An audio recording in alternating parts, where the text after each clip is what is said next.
With nearly 5,000 specialists dedicated to supporting dealer financial services, Ally has the expertise to help you with your retail finance, F&I, and remarketing needs. We're all better off with an Ally. Contact your local Ally account executive to get started today. Ally, do it right. Welcome to Daily Drive for Wednesday, April 16th, 2025. I'm Jamie Butters, Executive Editor of Automotive News. And I'm Kellen Walker in New York City. We're coming to you from the New York Auto Show. Today on Daily Drive, Honda confirms plans to move production of its hybrid Civic to the U.S. Policy uncertainty is not slowing down one brand's EV momentum, and Hyundai's plan to battle tariffs sell like hell. Plus, Alliance for Automotive Innovation CEO John Bozzella joins the show to talk about how the industry is navigating the chaotic policy environment in 2025. It's very, very difficult to make those types of capital allocation decisions without having more clarity with regard to timing, to the stability of the rules, what it means for parts, and what is the new reality. Let's run through all the news you need to know to keep up in the auto industry. Honda plans to move production of its Civic Hybrid from Japan to the U.S. in response to President Trump's tariffs on imported cars. Production of the five-door hybrid model began in February in central Japan. Honda will relocate that production to its plant in Indiana in June or July. That's what a spokesperson for the automaker told Bloomberg News. They said, quote, "The decision was made based on external factors, including the Trump administration's tariffs." Honda's confirmation follows a day of conflicting reports that it would move some production from Canada and Mexico to U.S. plants, also because of the tariffs. Despite chaos in the marketplace caused by tariff uncertainty, Hyundai will focus on achieving a fifth consecutive year of retail growth. Hyundai Motor North America CEO Randy Parker spoke at the J.D. Power Auto Forum ahead of the New York Auto Show. As tariffs cause turmoil in the market, he said the automaker's strategy is to sell like hell. He compared the challenge with other hurdles the industry has battled in recent years, including COVID-19, the microchip shortage, and the CDK outage. During those shaky times, he said Hyundai remained committed to taking care of its dealers and customers, which yielded 4 years in a row of record retail sales. Hyundai could also get a boost from its partnership with Amazon to sell and lease vehicles on the online platform. Yes, customers can now lease Hyundai vehicles on the Amazon Autos platform. The unit's director, Fan Jin, says the retail giant has been working to improve profitability for participating Hyundai dealers and that expanding purchase methods for consumers is part of the equation.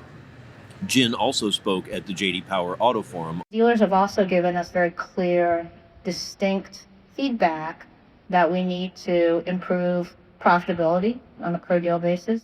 Purchase of a vehicle on the platform was previously limited to financing through Hyundai Capital only. Buyers could also pay with cash secured with an online deposit. And Chevrolet has not changed its sales outlook for 2025. That's even as the industry navigates uncertain federal trade and environmental policies. Brand chief Scott Bell says Chevy will leverage its agility, its experience working through other recent supply challenges, and its best first quarter sales in 6 years to find a way through whatever lies ahead. We're shipping, building, and we'll continue to evaluate and monitor, but we've got such great momentum in the marketplace right now. Bell was speaking at a media event for the new 2025 Blazer EV SS. Even as electric vehicle sales rise slower than once expected, Chevrolet has been riding momentum from its expanding EV lineup. Registrations grew 4.7% in 2024 to about 66,700, behind only Tesla and Ford. The brand's EV registrations surged 74% in the first 2 months of the year, led by the Equinox EV compact crossover as its affordable volume nameplate. And those are today's headlines. Jamie, we're here at the New York International Auto Show, but last night you had the opportunity to host the PACE Awards in Detroit. How was the award show? It was good. It's always fun to see all these innovations. And, it's kind of a reminder, while we deal with the headlines and we see all the latest twists and turns and turbulence in the market, the industry has to keep moving forward. They need to keep coming up with new ideas, especially as the U.S. and other automakers are in this race with China to keep costs down and get more technology that people really want. These are where those ideas come to life. So it's always a fun night. Gotcha. Coming up, John Bozzella, CEO of the Alliance for Automotive Innovation, talks about the chaotic tariff environment and how conversations are going with lawmakers in Washington about a number of key issues in the industry. That's next on Daily Drive. For over 100 years, Ally has helped dealers like you serve your customers by providing the best-in-class products and services you need, and by remaining true to the automotive passion we share. Your dedicated Ally account executive will work hand in hand with you to help you gain efficiencies, increase your product offerings, and work to improve per-vehicle revenue. Because we care about your business as much as you do. We're all better off with an Ally. Contact your local Ally account executive to get started today. Ally, do it right. Welcome back to Daily Drive. I'm Jamie Butters with Kellen Walker. Uncertainty might be the word of 2025 so far. It's unclear where things will land with President Trump's tariffs. The future of EV tax credits for manufacturers and customers are in limbo, and the status of multiple regulatory agencies and their policies remains uncertain. John Bozzella is the CEO of the Alliance for Automotive Innovation, which represents automotive industry interests in Washington. He spoke with our own Molly Boygan here in New York on the sidelines of J.D. Power's Automotive Forum. Hi, everyone. My name is Molly Boygan. I'm here with Automotive News with John Bozzella of the Alliance for Automotive Innovation. John, thanks so much for being here with us. Nice to be with you.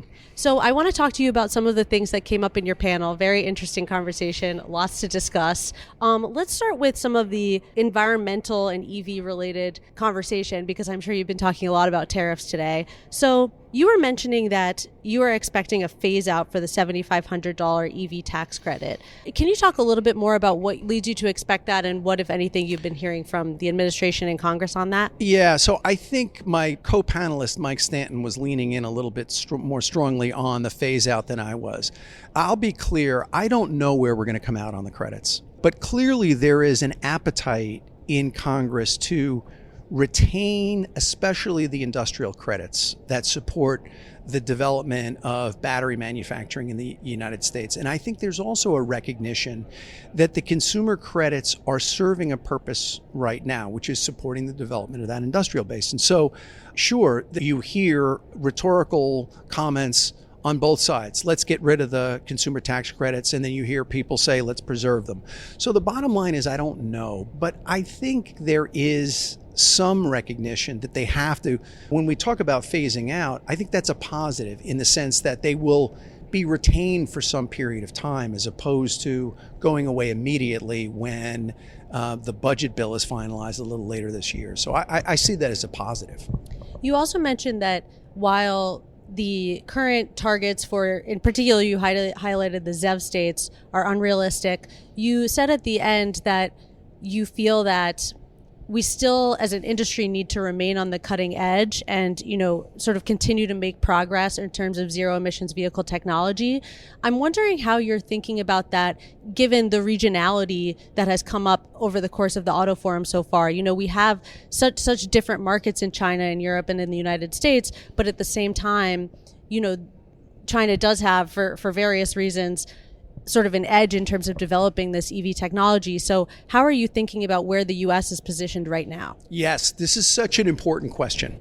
We need to, here in the United States, be globally competitive as an auto industry. And that means we need to be able to make cars here in America for American consumers. We also need to make cars here in America to export around the world. And we need to support consumer affordability and choice with a mix of imports and production here in the United States. That makes a competitive industry. My concern is that if the regulations are completely out of balance with consumer realities, then we're less competitive. I'm also concerned that if we're not continuing to invest in our automotive future, which does include electrification, more hybrids, more plug-in hybrids, more battery electric vehicles, as well as other advanced technologies, that we will not be globally competitive vis-a-vis countries like China or regions like Europe. So the balance is the key to competitiveness. To what extent do you feel that the administration is receptive to the concerns of the automotive industry around the impact of the tariffs as they are right now? Yeah, it's a great question. So here's what I'm fairly confident about, and that is that the President of the United States and the auto industry in the United States share a common goal, which is we want to make things here in America. We want to make cars and trucks here in America. We want to make components here in America. We want to make advanced technologies here in America. And so we're aligned around that. How we get there, how quickly we can get there, is really the set of questions now that the companies and the industry is working through with the administration. You know this because you cover this industry so well and for a while now. Here's the reality. You cannot change vehicle production and supply chains overnight. This is a high asset, low margin business with massive machinery and equipment that has to be moved. So there needs to be time and a better understanding about, for example, how parts will be affected across the region and in and other, frankly, all parts that are imported. There's just a lot more clarity that needs to come yet. So I mean, short answer. Look, I think there's a lot of shared ambition about where we want to go, but I think we have a little bit more work to do in making sure that we get the details right and that we have the appropriate amount of time to make the transitions that would be required under a new set of rules. What does the appropriate amount of time look like? Yeah, that's a great question. But look, I mean, think about the business, right? Somebody might argue, hey, look, company X has available capacity in the US. I mean, you could pick a company. I won't. I love them all. You could say, well, there's a plant in this state that is underutilized or frankly idle. And so, gee, why don't we just move production from Mexico to that plant in the US? Even if that capacity is available, even if that plant is able to make that product line, right? It would there aren't employees standing around ready. There isn't machinery and equipment in the plant. You've got to hire tool and die people to build it. Even in that scenario, you're talking about a year or two, and that's assuming supply chains for things like tooling and that available labor, tool and die producers, for example, are there.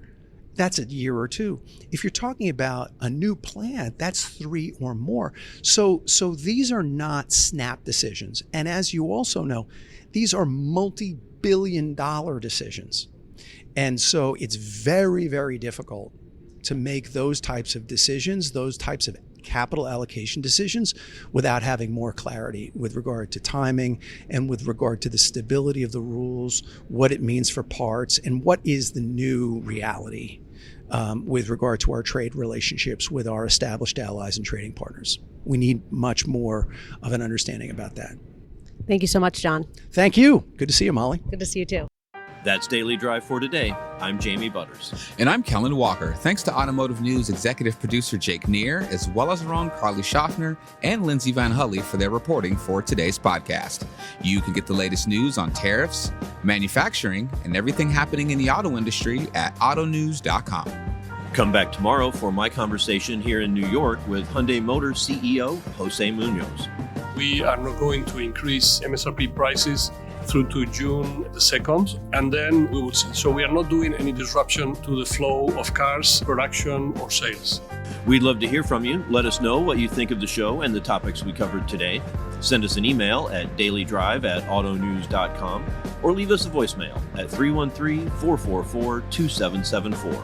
And if you enjoy the podcast, remember to like, leave a review, and subscribe so you never miss an episode.